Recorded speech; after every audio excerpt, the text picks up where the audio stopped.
जरा सोचो तुम्हारे बगीचे में लगा वो आम सा पेड़ एक विशाल काय जीव में बदल जाए। मेरा नाम है विशाल, अनोखी फिल्म्स में आपका स्वागत है और चलिए सुनते हैं हमारी आज की कहानी। कहानी की शुरुआत होती है एक 13 साल के लड़के कॉनर से, जिसने एक पहाड़ी की चोटी पर अपनी माँ का हाथ जकड़ रखा था क्योंकि उसकी माँ खाई में गिरने ही वाली थी। कुछ ही पलों में कॉनर का हाथ छूट गया और उसकी माँ नीचे गिर गई। तभी अचानक कॉनर की आंख खुली और उसे एहसास हुआ कि ये तो बस एक डरावना सपना था। फिर सुबह उठकर उसने अपने और अपनी माँ के लिए खाना बनाया क्योंकि उन्हें कैंसर है। उसकी माँ ने उसे भरोसा दिलाया कि डॉक्टर्स उसे फिर से कीमोथेरेपी देने वाले हैं जिससे वो जल्द ही ठीक हो जाएगी। इस दौरान कॉनर की नानी उसका ख्याल रखेगी, लेकिन कॉनर को उनसे कोई खास लगाव नहीं था। फिर स्कूल में हैरी नाम का एक बदमाश लड़का उसे घूरता रहा और छुट्टी होने के बाद उसे बुरी तरह पीट दिया। उस रात जब वो सो रहा था तो घड़ी में जैसे ही 12:07 हुए तो उसे बाहर से जोरदार आवाजें सुनाई देने लगी। उसने बाहर जाकर देखा तो उसके घर के पीछे का पेड़ एक अजीब सी चीज में बदल चुका था।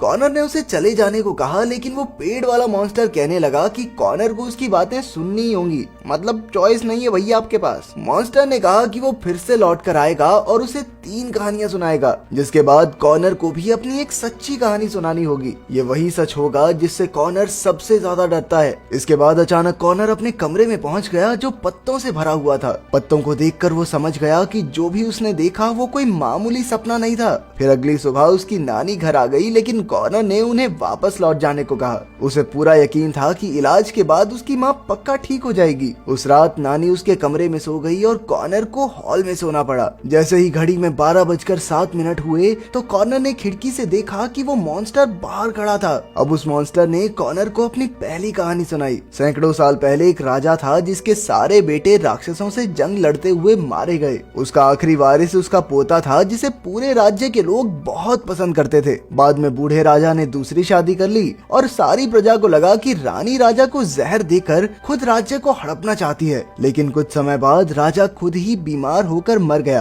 अब वो जवान रानी राजा के पोते से शादी करके फिर से रानी बनकर रहना चाहती थी, लेकिन वो राजकुमार एक किसान की बेटी से प्यार करता था और उसके साथ भाग गया। रात को वो दोनों एक पेड़ के नीचे सो गए और वो पेड़ कोई और नहीं बल्कि यही पेड़ था जो अब मॉन्स्टर बनकर उसे कहानी सुना रहा है। सुबह जब राजकुमार उठा तो उसने देखा कि किसी ने उसकी प्रेमिका का खून कर दिया था। उसने पेड़ से मदद मांगी और पेड़ जिंदा हो उठा। फिर राजकुमार ने पूरे राज्य को बताया कि रानी ने ही उसकी प्रेमिका को मारा है। ये सुनकर सभी लोगों ने महल पर हमला कर दिया और इसके बाद किसी ने रानी को दोबारा नहीं देखा। लेकिन सच तो ये था कि वो मॉन्स्टर रानी को बहुत दूर एक सुरक्षित जगह पर छोड़ आया था जहाँ वो लोग उस तक पहुँच ना सके। ये सुनकर कॉर्नर ने कहा कि उसे कातिल की जान बचाने की क्या जरूरत थी। इस पर मॉन्स्टर ने बताया कि असल में रानी तो कातिल थी ही नहीं, बल्कि राजकुमार ने खुद ही अपनी प्रेमिका को मारकर उसका इल्जाम रानी पर लगाया था ताकि राजगद्दी पर हक जताने वाला और कोई ना बचे। इसके बाद उसने राजा बनकर कई साल तक वहाँ राज किया और लोग उसके राज में काफी खुश भी थे।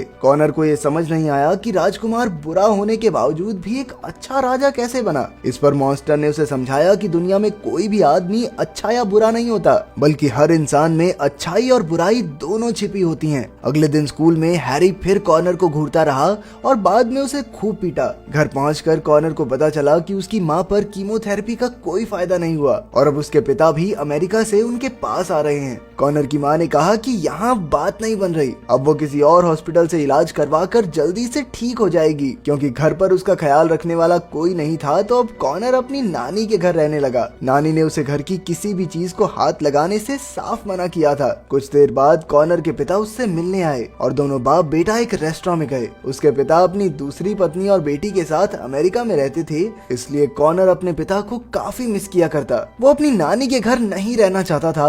वो चाहता था कि उसके पिता उसे भी अपने साथ अमेरिका ले जाएं, कुछ भी करके बस नानी से पीछा छूटे उसका। खैर रात को 12:07 पर वो मॉन्स्टर एक बार फिर से उसके पास हॉल में आ गया। अब वो कॉनर को दूसरी कहानी सुनाने वाला था। कहानी में वो दोनों करीब 150 साल पीछे पहुंच गए, जहां विज्ञान की नई दवाइयों के आने से लोग पुरानी जड़ी बूटियों की दवाइयों से कतराने लगे थे। वहीं एक गांव में एक बूढ़ा हकीम रहता था जो जड़ी बूटियों से दवाइयां बनाया करता, लेकिन लोगों को अब उसकी कड़वी बेकार दवाइयों की कोई जरूरत नहीं थी तो वो उसके साथ काफी बुरा बर्ताव किया करते। उस समय कॉनर के घर के पेड़ के पास एक चर्च हुआ करता था। हकीम ने इस पेड़ को काट कर दवाइयां बनाने की सोची, लेकिन पादरी ने इसके लिए साफ मना कर दिया। पादरी गांव वालों को पुराने अंधविश्वासों से निकालना चाहता था, इसलिए उसने भाषण देकर सबको हकीम के खिलाफ कर दिया। लेकिन एक दिन उस पादरी की दोनों बेटियां बेहद बीमार हो गई और कोई भी डॉक्टर उन्हें ठीक नहीं कर पा रहा था। कोई रास्ता न बचने पर पादरी अपनी बेटियों का इलाज करवाने हकीम के पास पहुंचा। लेकिन हकीम कहने लगा कि तुमने मुझे वो पेड़ नहीं दिया जिससे मैं कई लोगों को ठीक कर सकता था, और फिर सबको मेरे खिलाफ भड़का कर मुझे बर्बाद कर दिया। अब मैं इतना अच्छा भी नहीं कि तुम्हारी मदद करूं। पादरी ने अपनी बेटियों की जान बचाने के लिए कहा कि जो पेड़ उसे चाहिए वो ले सकता है, और अब से वो लोगों को हकीम के हक में भाषण देगा। वो अपनी बेटियों की जान बचाने के लिए भगवान पर अपने विश्वास तक को छोड़ने को तैयार था। लेकिन हकीम ने कहा वो सब तो ठीक है, लेकिन अब कुछ नहीं हो सकता। अगली सुबह पादरी की दोनों बेटियों की मौत हो गई। उस रात वो पेड़ फिर से मॉन्स्टर में बदल गया तो कॉनर को लगा कि इस बार वो हकीम को सजा देगा, क्योंकि उसने पादरी की बेटियों की कोई मदद नहीं की। लेकिन वो तो उल्टा पादरी के घर को तहस नहस करने लगा। तब जाकर पेड़ ने उसे समझाया कि चाहे वो हकीम कितना ही लालची, अड़ियल और बेकार आदमी क्यों ना हो, लेकिन वो हमेशा लोगों की बीमारियों को ठीक करता था। वहीं पादरी अपनी बेटियों के लिए उस विश्वास को भूलने को तैयार था जिसके दम पर उसने इतने सारे लोगों को हकीम के खिलाफ किया। वो लोग उस पर भरोसा करते थे, उसका कहा मानते थे। अगर उसने हकीम को पेड़ दे दिया होता तो न जाने कितने लोगों की जान बच जाती। पादरी का विश्वास दिल से नहीं बल्कि डर की वजह से था। आखिरकार कॉनर भी पादरी का घर तोड़ने में मॉन्स्टर की मदद करने लगा। लेकिन जैसे ही वो असलियत में लौटा तो पता चला कि उसने तो नानी के घर की गेम बिठा दी थी। ये सब कोई सपना नहीं था, बल्कि उसने सच में सब कुछ तोड़ दिया था। जब नानी घर लौटी तो उन्हें इतना गहरा सदमा लगा कि उनके मुंह से एक शब्द नहीं निकला। उन्होंने चिल्लाकर आखिरी सलामत बची चीज भी तोड़ दी और कॉनर से कुछ नहीं कहा। उन्हें इतना उदास देखकर कॉनर को भी काफी पछतावा हुआ। अगली सुबह उसके पिता ने उसे बताया कि नानी तो मम्मी के पास हॉस्पिटल में है। कॉनर ने पूछा कि क्या सामान तोड़ने के लिए उसे सजा मिलेगी, लेकिन न जाने क्यों उसके पिता कहने लगे कि सजा देने का कोई खास मतलब नहीं बनता। अगले दिन स्कूल में उसी लड़के हैरी ने उसे घूरा लेकिन पीटा नहीं। उसकी हालत पहले से काफी खराब थी। उसकी माँ ने बताया कि अब उनके बगीचे जैसे पेड़ से दवाई बनाकर उसका इलाज किया जाएगा और उम्मीद है कि इससे वो जल्द ही ठीक हो जाएगी। उस रात कॉनर 12:07 तक इंतजार करता रहा। उसने बगीचे में जाकर पेड़ को पुकारा और वो मॉन्स्टर सामने आया।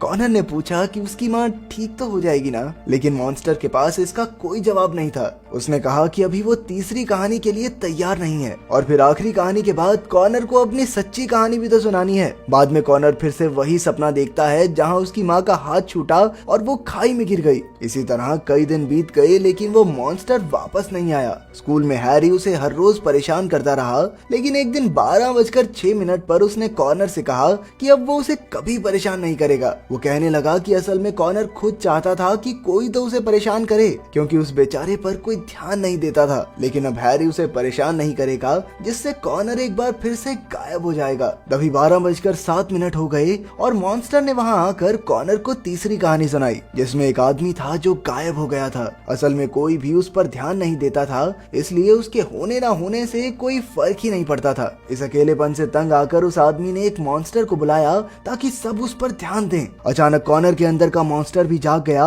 और उसने हैरी पर हमला करके उसकी बुरी तरह धुनाई कर दी। अब कॉनर प्रिंसिपल के सामने था। उसने बताया कि हैरी इतना जख्मी हो गया कि उसे हॉस्पिटल में भर्ती करना पड़ा। कॉनर उसे पीटते हुए बस यही चिल्ला रहा था कि वो गायब नहीं है, उसका भी कोई वजूद है। खैर, प्रिंसिपल ने भी उसके पिता की तरह ही कहा कि उसे सजा देने का कोई मतलब नहीं बनता, क्योंकि उससे कोई फर्क नहीं पड़ने वाला। बाद में वो अपनी माँ से मिलने गया, लेकिन अब उनकी हालत और खराब हो गई थी। नए इलाज से भी कोई फर्क नहीं पड़ा। अब उनके बचने की कोई उम्मीद नहीं थी। ये सुनकर कॉनर भावुक हो गया और अपने घर लौट आया। वो कब्रिस्तान से होता हुआ पेड़ के पास पहुंचा और उस मॉन्स्टर को जगाया। कॉनर ने गुस्से में उस मॉन्स्टर से पूछा, उस पेड़ ने मेरी माँ को ठीक क्यों नहीं किया? और अगर वो ठीक नहीं हो सकती थी तो ये उल्टी फुल्टी कहानियां सुना के मुझे परेशान क्यों कर रहे थे तुम? लेकिन मॉन्स्टर ने कहा कि वो तो कॉनर के बुलाने पर ही आया है। इस पर कॉनर भी कहने लगा कि हाँ, तो अपनी माँ को ठीक करने के लिए बुलाया था मैंने तुम्हें। पर वो कॉनर की माँ को ठीक करने नहीं बल्कि उसे ठीक करने आया है। फिर मॉन्स्टर ने कहा कि चौथी कहानी का वक्त हो गया है, जो कॉनर को सुनानी होगी। तभी कॉनर के सपने की तरह चर्च जमीन में धंसने लगा। उसकी माँ भी वहीं आसपास खड़ी थी।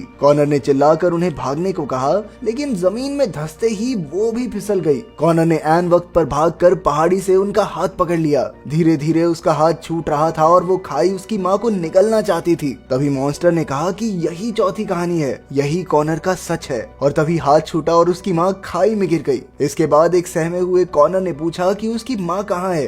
वो तो अब नहीं रही, तुमने ही तो उसका हाथ छोड़ा। अब उसे अपना सच बताना ही होगा, नहीं तो वो हमेशा के लिए इस कहानी में कैद हो जाएगा। अगर कॉनर चाहता तो कुछ देर और हाथ पकड़े रख सकता था, लेकिन उसने खुद उन्हें जाने दिया। आखिरकार तंग आकर कॉनर ने कहा कि वो अपनी माँ को बार बार मरते हुए नहीं देख सकता और वो खुद को इस दर्द से आजाद करना चाहता था। वो हमेशा से जानता था कि उसकी माँ ठीक नहीं हो सकती, लेकिन फिर भी खुद को झूठा दिलासा दे रहा था। अब उसका दिल इस दर्द को जल्द से जल्द मिटाना चाहता था। ये सब कहने के बाद कॉनर को लगने लगा कि उसकी माँ असलियत में उसी की वजह से मर जाएगी, क्योंकि उसने अपनी माँ का हाथ थामे नहीं रखा। लेकिन मॉन्स्टर ने समझाया कि इसमें कॉनर की कोई गलती नहीं है, क्योंकि वो तो बस अपने दर्द को खत्म करना चाहता था और आखिरकार हर इंसान यही तो चाहता है। उसमें भी राजकुमार और हकीम की तरह अच्छाई और बुराई दोनों हैं। आखिरकार कॉनर थककर सो गया और उसकी नानी उसे ढूंढते हुए वहाँ पहुंची। वो तुरंत उसे गाड़ी में बैठाकर हॉस्पिटल ले गई और रास्ते में कॉनर ने उनसे चीजें तोड़ने के लिए माफी भी मांगी। उसकी नानी ने कहा कि वो दोनों एक दूसरे से बहुत अलग हैं, लेकिन एक चीज है जो उन दोनों को आपस में बांधती है और वो है कॉनर की माँ के लिए उन दोनों के अंदर बसा बेइंतहा प्यार। वो दोनों एक दूसरे के गले लगकर रोने लगे। बाद में दोनों हॉस्पिटल पहुंचे जहाँ कॉनर की माँ अपनी आखिरी सांसें गिन रही थी। तभी 12:07 पर मॉन्स्टर ने वहाँ आकर कॉनर को सच बोलने को कहा। वो बच्चा अपनी माँ से लिपटकर रोने लगा और कहा कि माँ मुझे छोड़कर मत जाओ ना। उसने उन्हें जोर से गले लगाया और इसी तरह आखिरी बार अपनी माँ को अलविदा कहा। मरने से पहले उसकी माँ भी उस मॉन्स्टर को देखकर मुस्कुराई, मानो वो पहले से उसे जानती हो। आखिरकार कॉनर अपनी नानी के घर रहने लगा,